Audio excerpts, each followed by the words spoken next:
eu sou a Fernanda do Clique Aldeia e hoje a gente está com mais um episódio um pouco fora do padrão. Hoje são duas entrevistadas. Eu estou com a doutora Cristiane Valereto, ela é especialista em saúde, e a doutora Saula Diniz, especialista em empresarial e digital.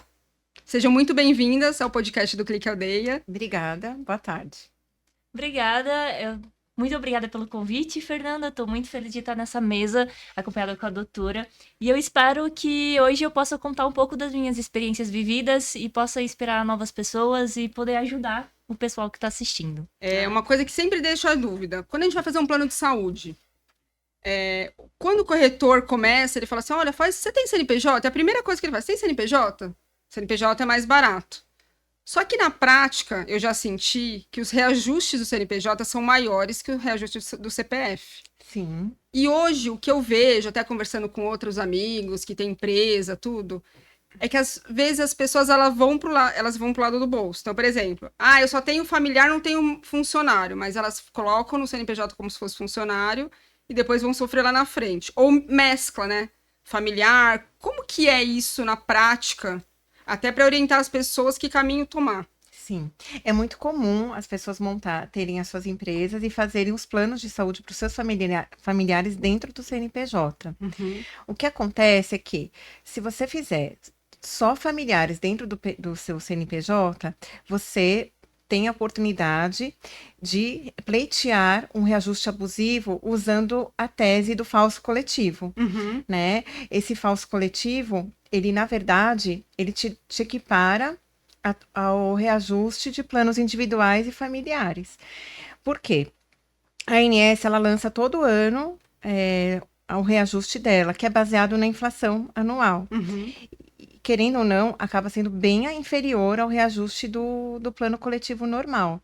Então, o judiciário, a jurisprudência já entende majoritariamente que os planos falsos coletivos, que são aqueles que são no CNPJ e pessoas da mesma família, pode ser cunhado, genro, irmão, sobrinho, todos eles se equiparam ao plano individual. E aí existem liminares, né, que você consegue equiparar. E também, quando o CNPJ, a empresa entra conseguindo a liminar, além da liminar, no final da ação, o juiz, o advogado tem que pedir a devolução das diferenças dos últimos 3 anos.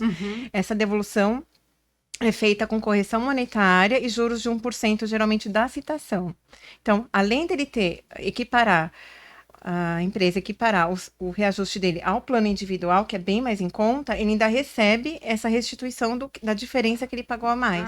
Não sabia Só que é disso. dos últimos 3 anos, não mais que isso. Tá.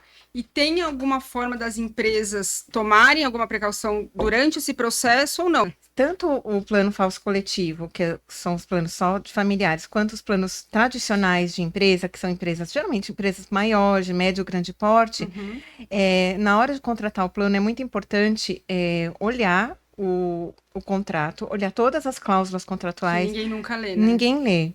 Ninguém lê. É muito importante também observar a faixa etária das pessoas que estão naquele plano, porque existem reajustes por faixa etária com 29, 39, 49 e o último reajuste por faixa etária é 59 anos. Então, existem esses reajustes de faixa etária. Quando um integrante do grupo coletivo faz aniversário para essas datas, né, para essas idades, 49, 59, 39, existe um reajuste muito considerado aí, né? Então, esse reajuste de faixa etária, ele não é discutível, ele é contratual e pela jurisprudência ele se mantém. Os outros reajustes que as operadoras muitas vezes falam que é por sinistralidade, pode até acontecer de existir num plano coletivo várias pessoas ficarem, 2 meses numa UTI. Acontece, é raro. Porém, é muito difícil eles comprovarem que houve realmente um gasto absurdo nesse contrato. Então, existe o judiciário, os advogados estão aí para orientar.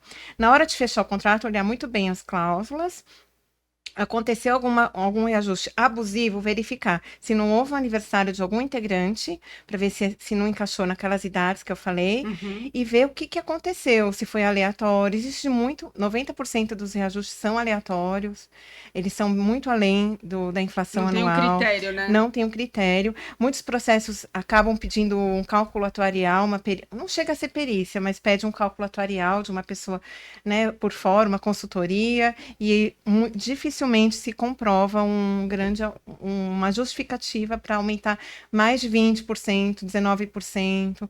Hoje em dia, a maioria está aumentando 23% nesses planos. Isso tem a ver com o uso ou não? Dependente do tempo que a pessoa usar, todo ano eles se ajustam. Independente do uso. Você pode não usar, só uma pessoa usar, eles vão reajustar. E geralmente o reajuste é abusivo, é oneroso. E aí, quais são os passos legais que uma empresa, então, pode seguir, né, contra esse reajuste? É isso que você falou, né? Não tem o que fazer, né? Antes. Primeira coisa, negociar com o operador. Antes de procurar um advogado, negociar com a operadora de saúde. Olha, recebi esse reajuste aqui. O que aconteceu? Não teve ninguém que fez aniversário, ou tivemos tantos aniversariantes com essas idades, mas mesmo assim, tá, eles vão ter que te falar. Olha, tem isso, tem aquilo, tem... Geralmente fala, é assim mesmo, a sinistralidade, e não conseguem te dar um documento que comprove, olha, ela usou os exames 4 vezes, eles não fazem essa contagem, é impossível. Eu trabalhei em operadora e a gente não conseguia fazer prova da sinistralidade. Então, assim, conversar primeiro com a operadora, ter uma justificativa, pegar essa justificativa e entrar com a liminar já com essa justificativa que não teve negociação, aí sim, pedir para o juiz afastar o reajuste abusivo e pedir para que seja feito um reajuste de acordo com a inflação, de acordo com os índices de correção. E isso se o plano não for o falso coletivo, se for um plano tradicional. E aí sim, no decorrer do processo, o juiz dá a liminar, no decorrer do processo ele vai querer apurar se houve alguma coisa realmente, e a sentença geralmente ela vai confirmar essa liminar. E aí o reajuste vai ser um pouco melhor. E aí todo ano tem que ficar sob liminar, a operadora é obrigada a manter uma linha de reajuste para esse plano, já que está com essa decisão judicial, mesmo que o processo acabe. Então, enquanto ele for cliente da operadora, ela é obrigada a manter a decisão judicial. Isso é muito legal, porque às vezes tem pessoas que cancelam, né, o plano porque fica inviável, né? Exatamente. Se todo ano tem reajustes abusivos assim. Eu tenho clientes que pedem downgrade do plano, um plano mais simples, alguns cancelam. Por não conhecer esse procedimento. Por não conhecer. E aí, uma outra dúvida é a parte de medicamento. Sim. Por exemplo, a gente tem medicamentos novos que vão sendo descobertos, a Anvisa vai aprovando, vão sugerindo. Como que funciona essa transação dentro do plano de saúde? Sim. Eu sei que um plano, quando você faz, ele cobre todas as doenças que estão dentro do CID, né? Mas como que funciona esse trâmite? É automático? Você tem que pedir para o plano pode recusar? Como que é esse processo? Acontece o seguinte, existe um rol da Agência Nacional de Saúde das doenças que que a operadora é obrigada a tratar. E dentro desse rol também existe os registros dos medicamentos que a operadora também é obrigada a fornecer. Por exemplo, quimioterápicos domiciliares, né? Aqueles comprimidos, né? Medicamentos domiciliares que você usa em casa. Então, existe... Que são não prescritos, né? Que não precisa ir até o hospital e tomar. Então, existe esse rol desses medicamentos. E o que acontece? As operadoras, elas têm dificuldade de aprovar, de autorizar medicamentos novos, mesmo que já estejam registrados na Anvisa. A Anvisa libera, a operadora demora para acatar isso.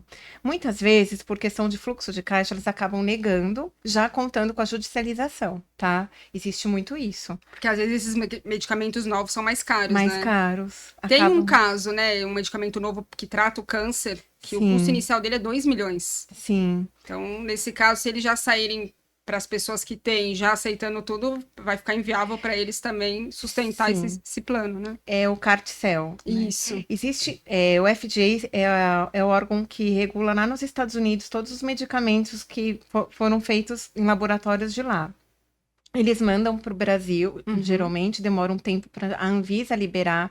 Existe um atraso da tecnologia do lançamento até a liberação, tem todo um trâmite dentro da Anvisa que demora um tempo também.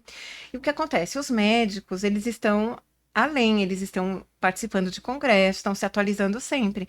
Muitas vezes um paciente, ele tem um plano terapêutico, um paciente oncológico, ele tem um plano de tratamento e muitas vezes esse médico já está de olho na nova tecnologia. Uhum. E o plano, muitas vezes nega, outras vezes não. Geralmente negam quando eles consideram que o medicamento ainda é experimental, mesmo que ainda esteja autorizado. Mas aí, com a aprovação da Anvisa, eles têm que... Eles têm que cumprir. E aí judicializa e o juiz dá a liminar, é obrigado a estar. Já teve muitos casos que o medicamento ele não era ainda regulamentado no Brasil, na Anvisa. Uhum. Ele vinha dos Estados Unidos, ele só tinha aprovação da FDA, e aí sim, o juiz pediu para que, o cliente pediu, entrou com a liminar, e o juiz pediu para que a operadora fizesse a importação para ele desse medicamento, e ele se tratou com esse medicamento. Então, deu super certo. Ah, porque se não tem aprovação da Anvisa, ele não pode nem... O laboratório não pode Não liberar, pode vender no Brasil, tem que importar. Acontece muito. Com essa mais nova tecnologia que chegou, que chama essa terapia para pacientes oncológicos de duas patologias, que é um tipo de leucemia e um tipo de linfoma, que é o não Hodgkin. É essa terapia do células CAR-T-cell. São células trabalhadas em laboratório, colocadas no paciente, e aí tem uma resposta de cura praticamente de 90%. Esse tratamento é um tratamento muito novo, ele é muito caro ainda. O que está acontecendo no judiciário, que eu já olhei, eu não peguei um caso prático ainda, mas eu já olhei que já tem jurisprudência, entendendo que pacientes que já esgotaram todas as linhas terapêuticas e não tiveram a cura, né, tiveram a reincidência da doença, estão sendo beneficiados com esse tratamento. E aí, através de liminar. Já faz parte do CID, né? Exatamente. Então, o convênio não deveria negar, mas como é um medicamento novo... É novo e muito caro. Por caro. enquanto, a tendência é que com o tempo isso fique mais acessível. Esperamos. Tem mais alguma consideração que você gostaria de fazer algum link, alguma coisa que você acha legal que a gente não abordou? Sim, as pessoas não têm conhecimento, principalmente do reajuste de falso coletivo. Elas não têm esse conhecimento, é uma coisa relativamente nova no judiciário. E até as operadoras, eu acho que ficaram meio assim de atender, né, um cliente CNPJ que é todas as vidas ali envolvidas naquele plano de saúde são de pessoas da mesma família, então as pessoas precisam ter esse conhecimento e ir atrás dos seus direitos para não sofrerem grandes abusos na mensalidade e sem, por conta de não conhecerem sobre essa facilidade do judiciário, elas acabam indo para um plano mais simples, fazendo o downgrade ou cancelando o plano, mudando de operadora. E também a importância de, na hora que precisar, procurar uma especialista em saúde, né? Exatamente. Não é pegar qualquer advogado. Não é qualquer advogado, né? Tem que Porque tem uma linguagem diferente, Sim. né? Você já sabe os trâmites que, de repente, um advogado normal, ele vai demorar muito para chegar nessas etapas. Tem que procurar um especialista, com certeza. Obrigada, doutora. Obrigada a você. Boa tarde. Então, agora a gente vai abordar outro tema agora, que é o tema digital, né? Que as pessoas ainda desconhecem.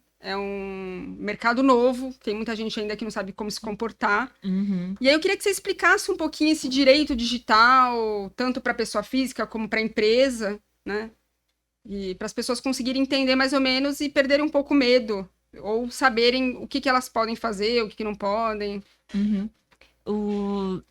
Tem uma frase que eu gosto muito de falar, que a internet não é terra sem lei.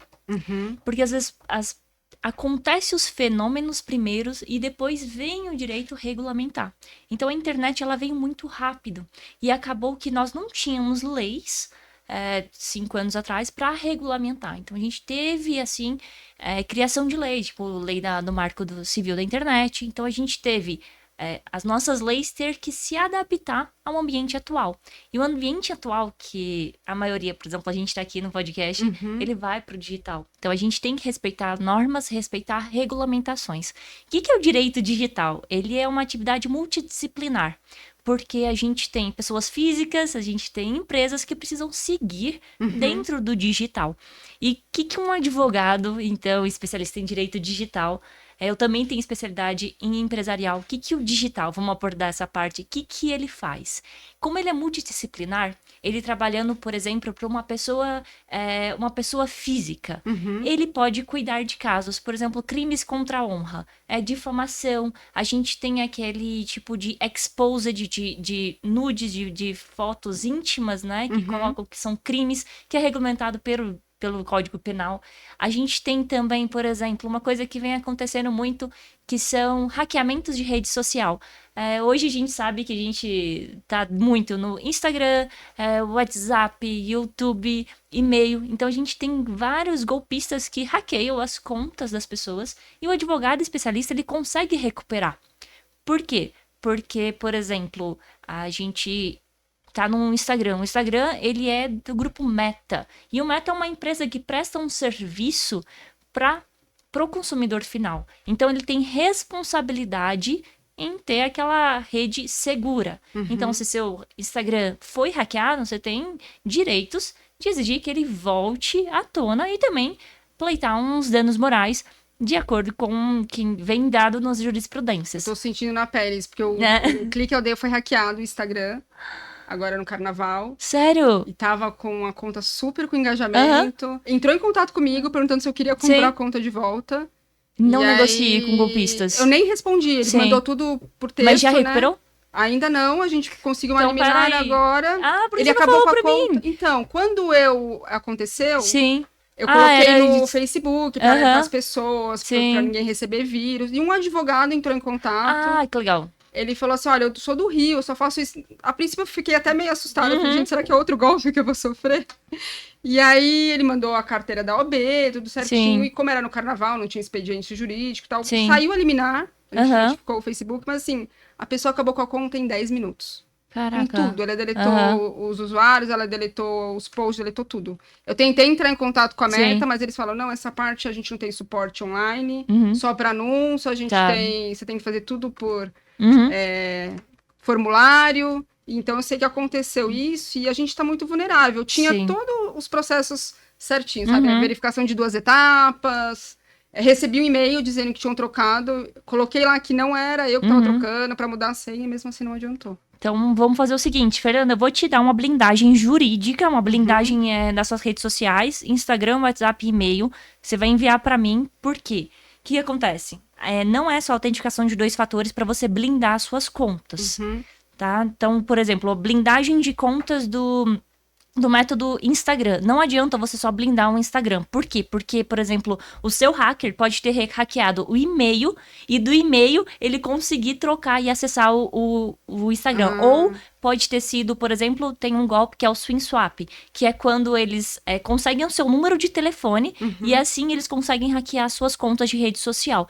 Então é muito importante a blindagem, não somente no Instagram, mas é blindar Instagram, e-mail e WhatsApp, que são os que mais usam. Também dá para blindar o Facebook. Como que é feito a blindagem? A gente tem os protocolos que é entregado pela própria plataforma, por exemplo, o Instagram, ele te indica como que pode ser, só que normalmente a gente usa 5 passos, que é blindando todas essas outras redes também, e tem que ser uma pessoa que é especialista em cibersegurança, porque não é tão simples quanto parece. Por exemplo, uma blindagem demora 50 minutos para blindar essas 3 contas. Você precisa, por exemplo, o Google Authenticator, que é a autenticação de 2 fatores. Você precisa também fazer pelo e-mail, fazer também no WhatsApp. Então, você precisa blindar as 3 contas para realmente estar blindado no Instagram. Isso é muito importante, porque a gente acaba com o trabalho, a gente fica vulnerável. Né? Eu tive que começar um outro Instagram até sair uma liminar, alguma coisa. Não sei como que vai vir a conta, porque já passou um tempo. Né? Então, o que acontece? Por exemplo, quando você... É porque eu acho que a gente não teve essa conversa antes. Sim. Mas eu consigo recuperar a sua conta do Instagram hackeada de 2 formas, tá? Que é a extrajudicial e a judicial. Extrajudicial é seguir os protocolos normalmente que a plataforma ela entrega e a gente consegue sim recuperar. A gente só tá com dificuldade de recuperar se a conta ela é banida ou suspensa. Aí é somente judicial. Mas se ela é hackeada, eu consigo recuperar de forma extrajudicial, que é mais rápido. Normalmente a gente leva até 7 dias a 10 dias. Então a gente faz esse protocolo, consegue recuperar extrajudicialmente, e judicial suspensa ou banida. Então, assim, a gente diga porque é algo que tá acontecendo muito hoje, o hackeamento das contas. E isso é uma das matérias do direito digital que a gente faz, né? Uma das partes do que eu atuo, né? Uhum. Que é isso. Tem... É porque esse assunto é muito legal, né? Sim, até ia te perguntar isso, que tá evoluindo muito esses crimes digitais na internet, né? Como que tá o Brasil na parte jurídica, né?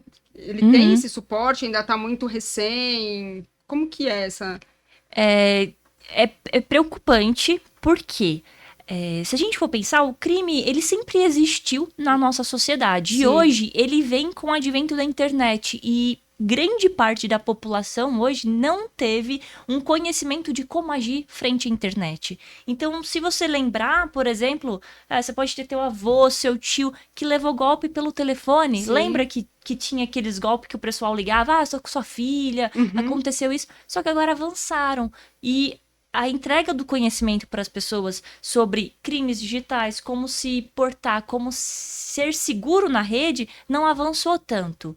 Então, as fraudes aumentaram exponencialmente. E agora com a inteligência artificial, acho que Com a pior inteligência ainda, né? artificial, a gente hoje tem crimes que eles são super, assim, eles pegam artistas famosos, colocam inteligência artificial e faz a pessoa falar e mexer a boca como se fosse aquela pessoa. E uma pessoa que não consegue ter essa perspicaz de identificar, ela cai. Então, tem muitas fraudes hoje com inteligência artificial, fraudes com boletos eletrônicos que você recebe no seu e-mail, por exemplo.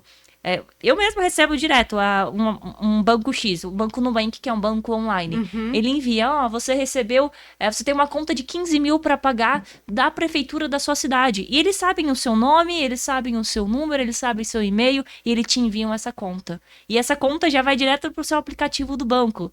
Então, a pessoa que ela não percebe, por exemplo... Ela sai pagando, né? Ela sai pagando. Uma dica para você evitar fraude de boletos eletrônicos. Olha o remetente.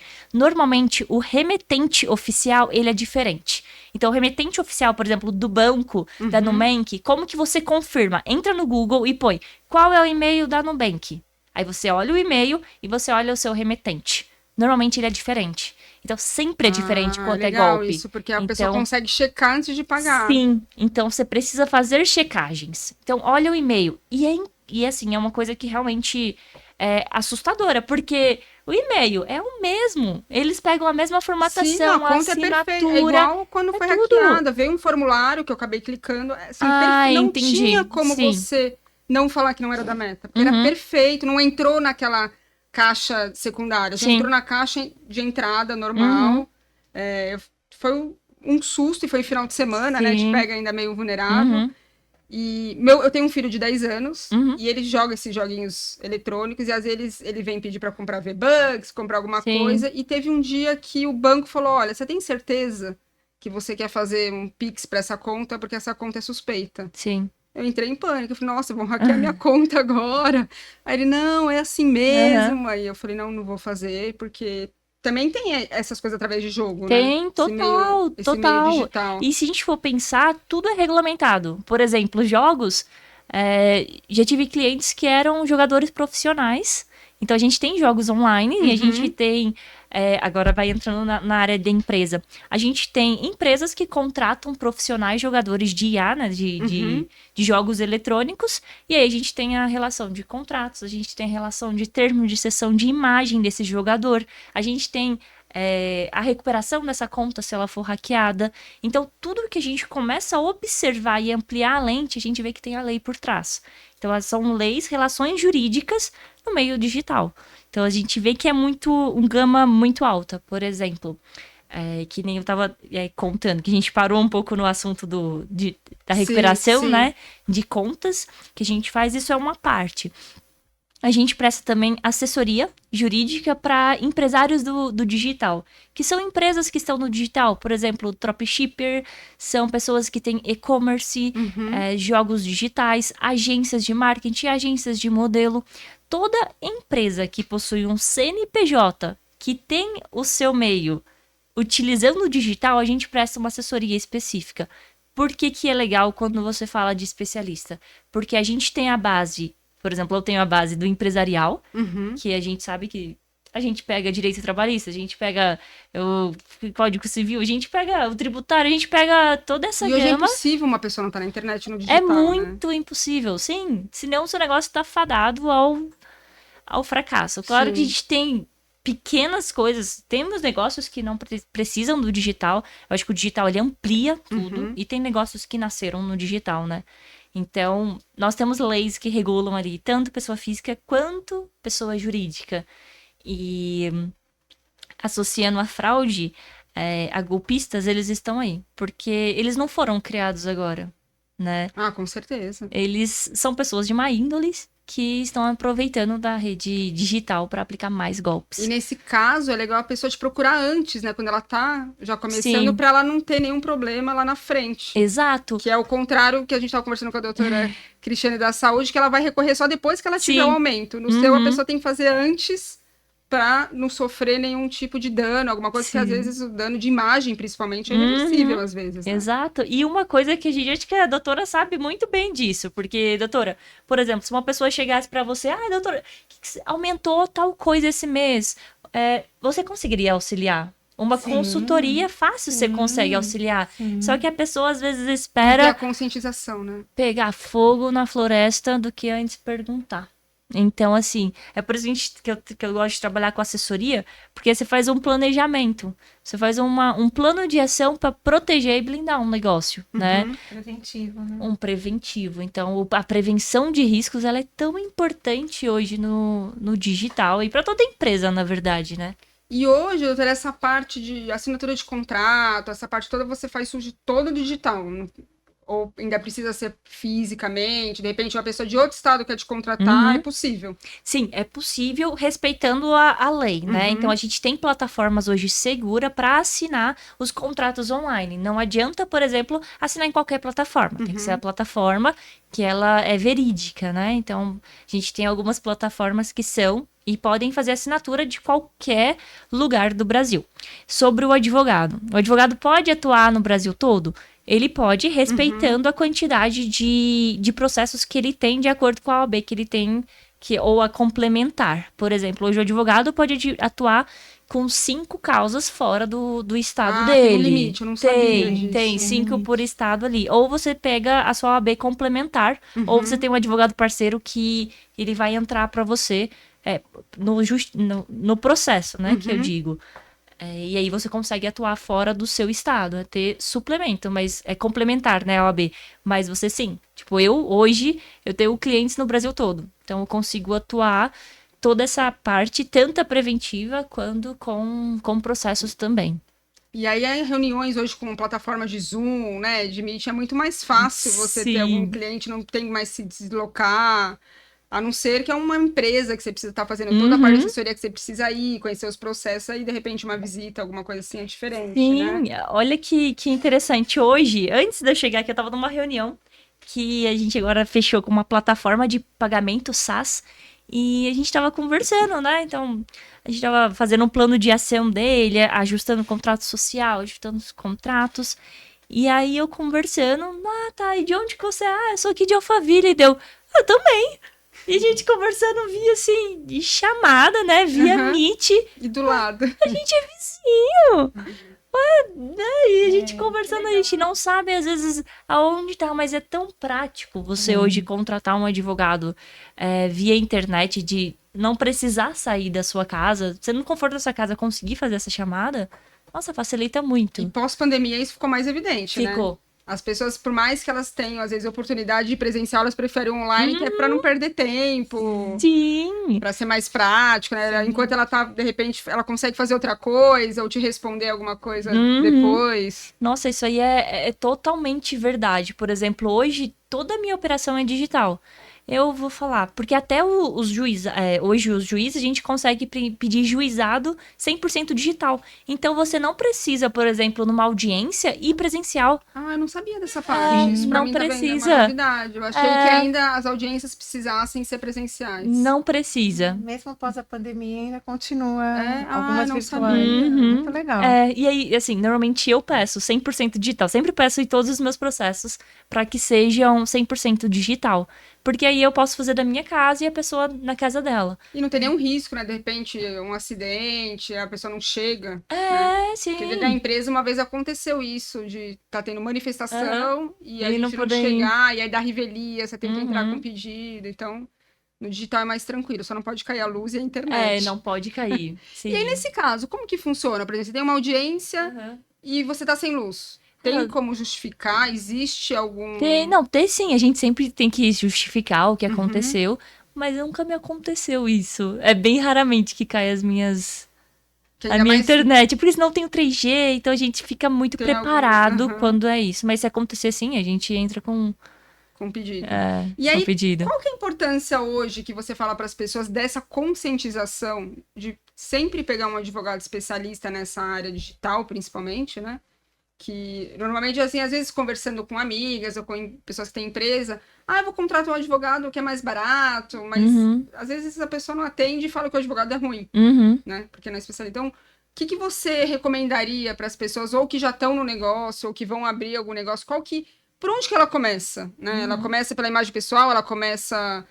Quais são os processos que ela deveria tomar? É muito legal. Sempre que for abrir um negócio, quando a gente fala, ainda mais o Brasil, que ele vem crescendo o número de empreendedores, e também se a gente for pensar, tava lendo essa notícia, de 8 a cada 10 empresas fecham em até 5 anos. Então, a falta de preparo faz fechar portas. Então, sempre que eu falo, gente, só abrir um negócio, abrir uma startup sua, abrir um CNPJ, tem 2 pessoas que você precisa conversar, que é um advogado e um contador. Por quê? Isso vai te prevenir muito. Uma coisa que é muito temerária para os empresários hoje, os empreendedores, que é o CLT. Que é o Código de Lei Trabalhista, que o Brasil, ele é o campeão aí em processos judiciais.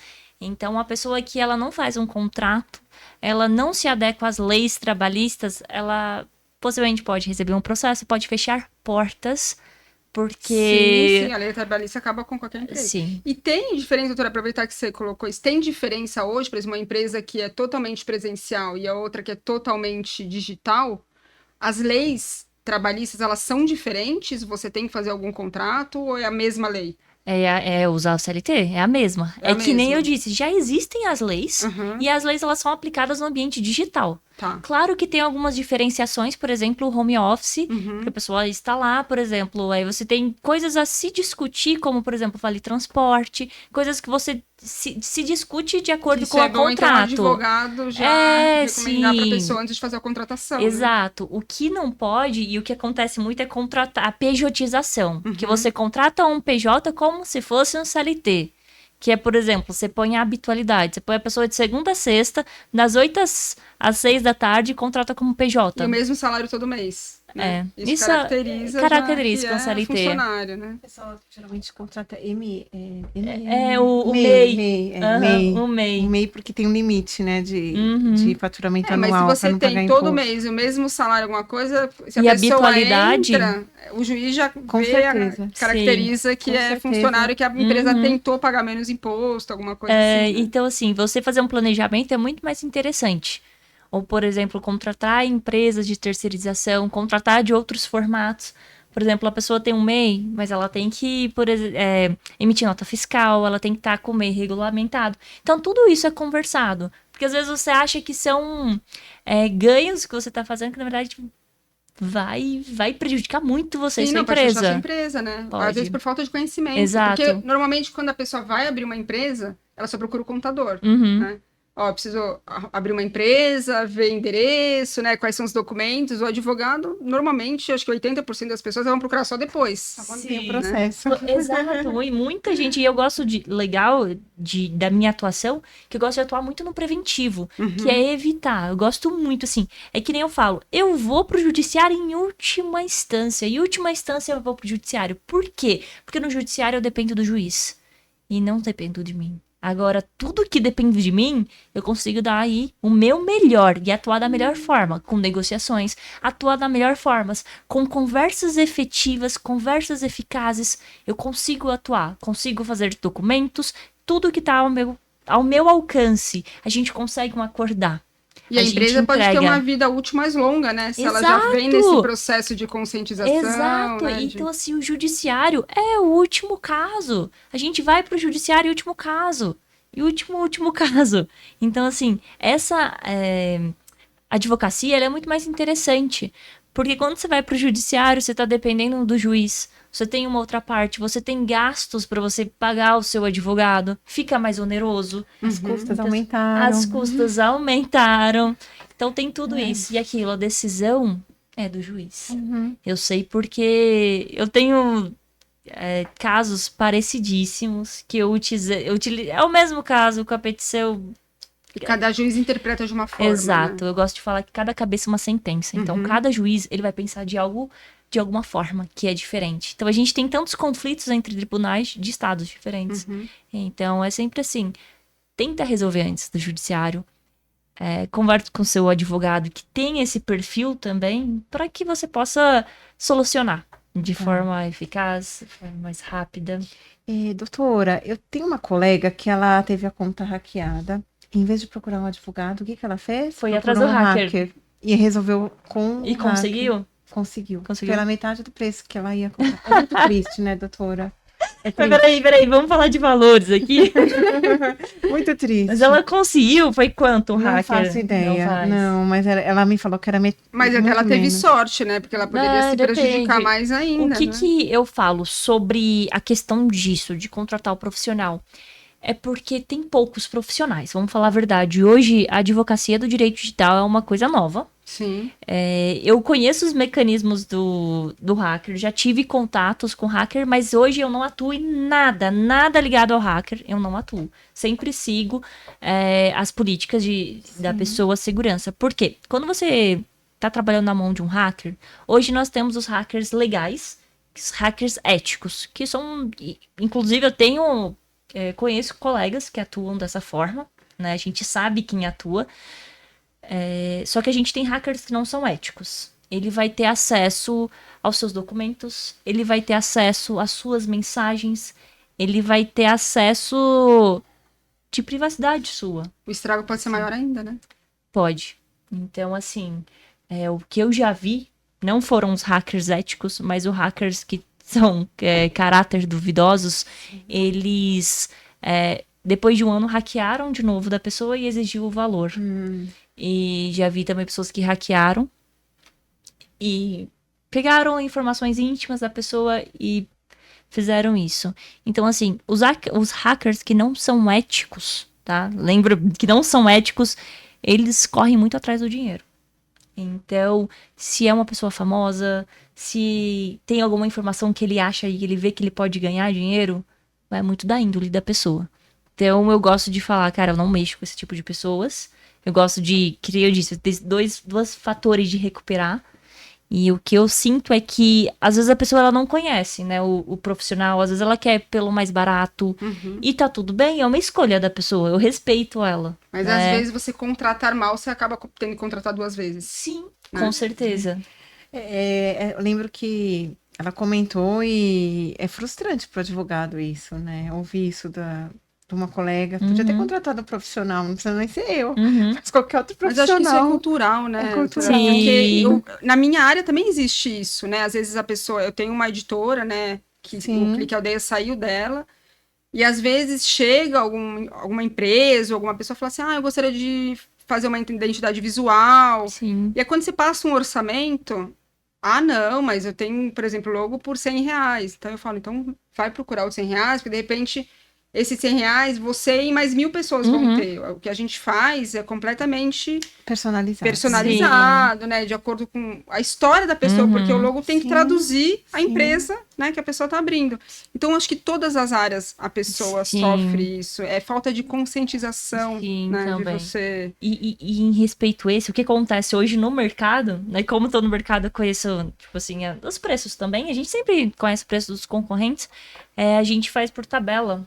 Tá? Porque, por exemplo, a gente vê o número de seguidores da pessoa pra gente passar o preço. Então, ele é tabelado. Porque se a gente vê, às vezes tem pessoas que têm aí 200, 300, 400 seguidores. Então, o preço ele também ele modifica de acordo com a importância dessa conta. Pra ser mais até acessível. Então, ele é tabelado. Exato. É mais acessível. Então, é acessível. E aí, às vezes, o que eu vejo com outros advogados na área... Que às vezes eles não são de digital, eles querem resolver só no judicial, que vai demorar aí 6 meses, 2 anos. Tem casos que demoram assim, infelizmente, porque às vezes não consegue eliminar, tá? Tem juiz que concede liminar, tem juiz que não concede. E aí o profissional, o advogado, quer cobrar muito alto, né? Então... porque ele sabe que ele vai ficar preso, né, durante esse processo também, todo esse período, né? Exato. Casa com o processo.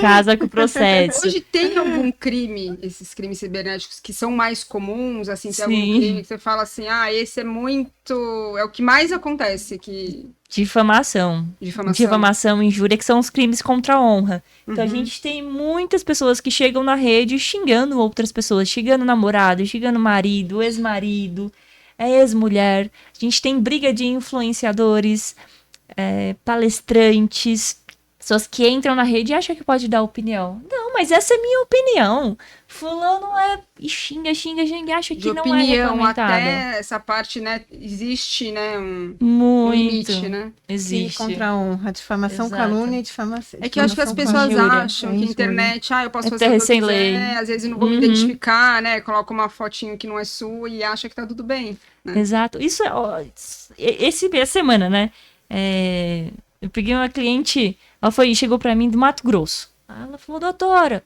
é uma página de humor aqui da cidade, difamou eu.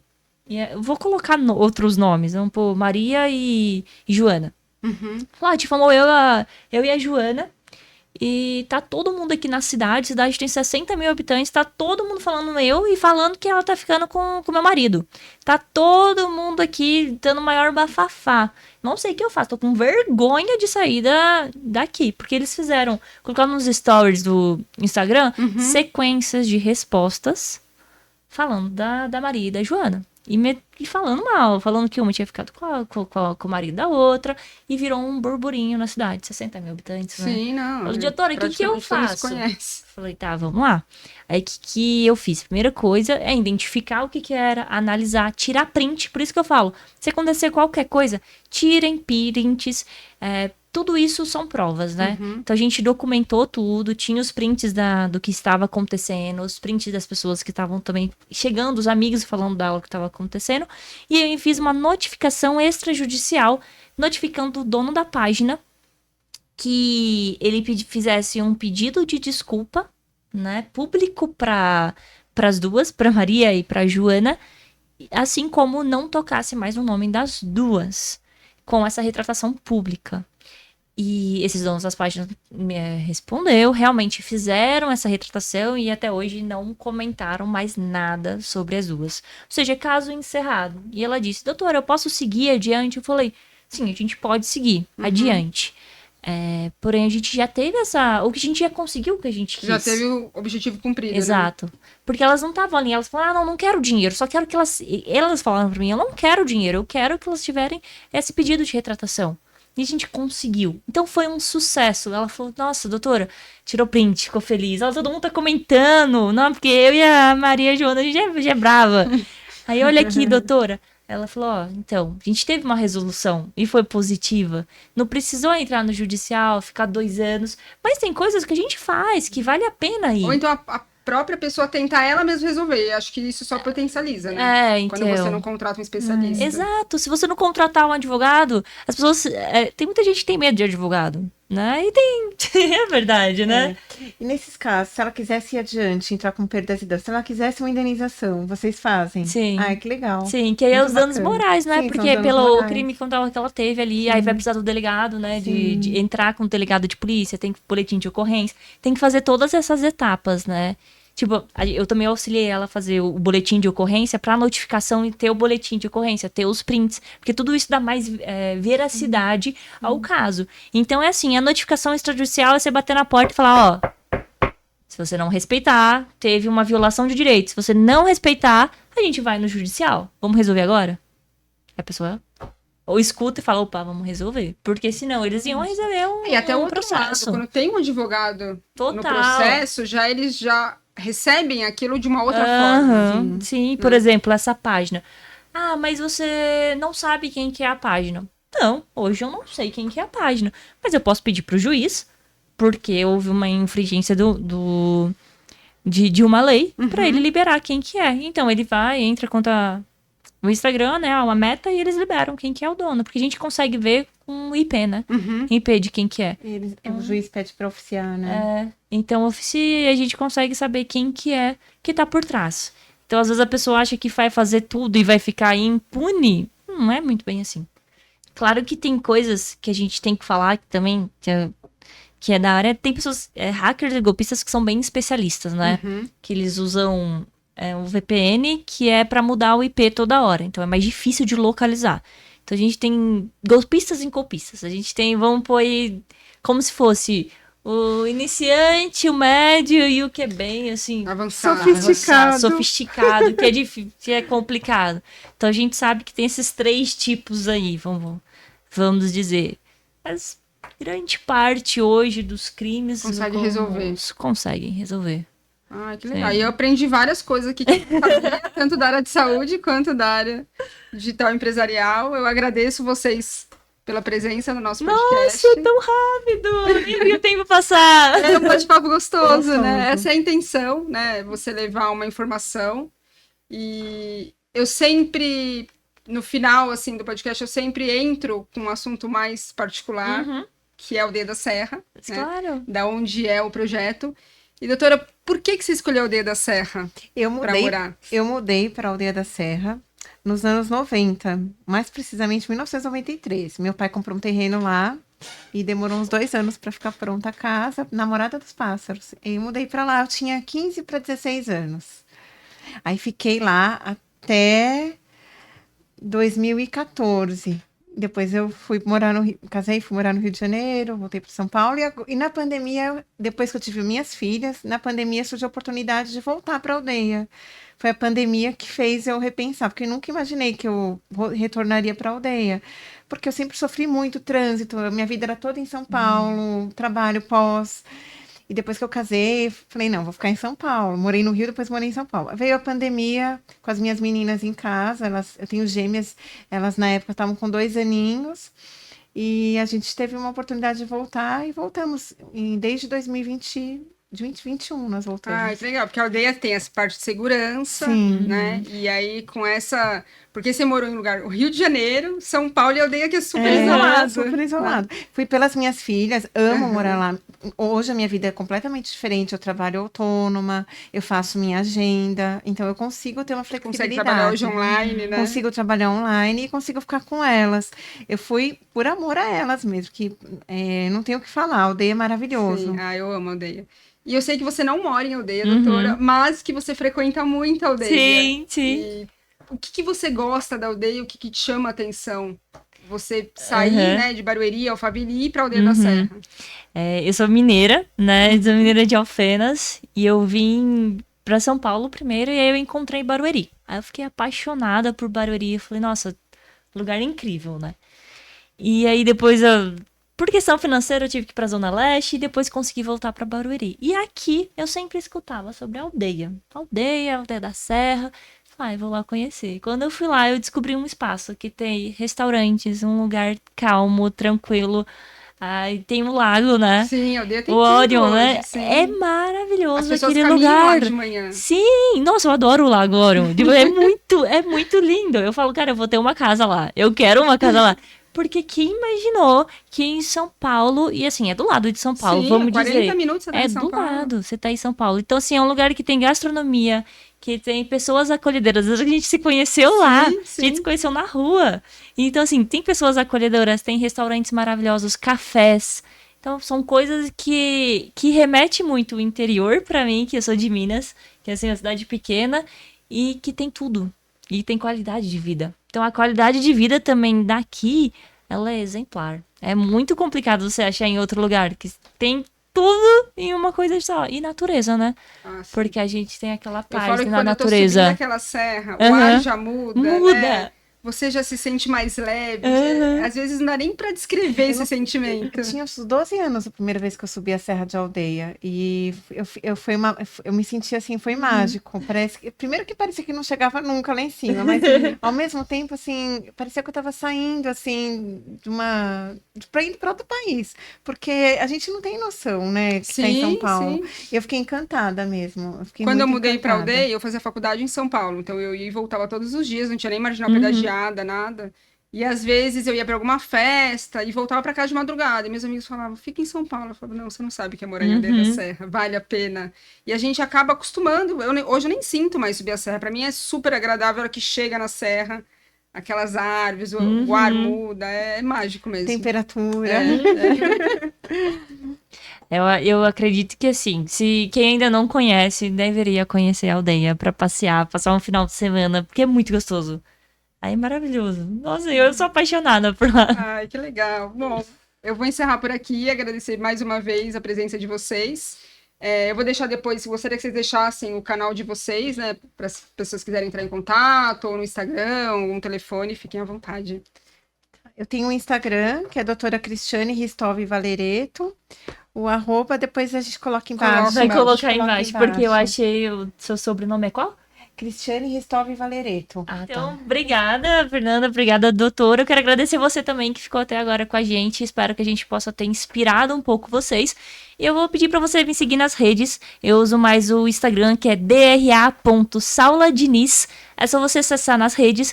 E se você tá aqui, eu quero te oferecer um e-book de presente para todo mundo que acompanha aqui sobre crimes digitais, como que você pode evitar aí e conhecer todos eles, tá um passo à frente dos hackers, então eu vou disponibilizar para todo mundo que tá Que legal, assistindo obrigada, até que aqui legal. um e-book, então é só falar, olha aqui, eu vim pelo podcast, doutora, me envia o e-book, então eu vou estar disponibilizando, é só ir lá na minha rede, me seguir no Insta, que eu vou te dar um e-book para te proteger aí contra os hackers. Que legal, Obrigada, doutora.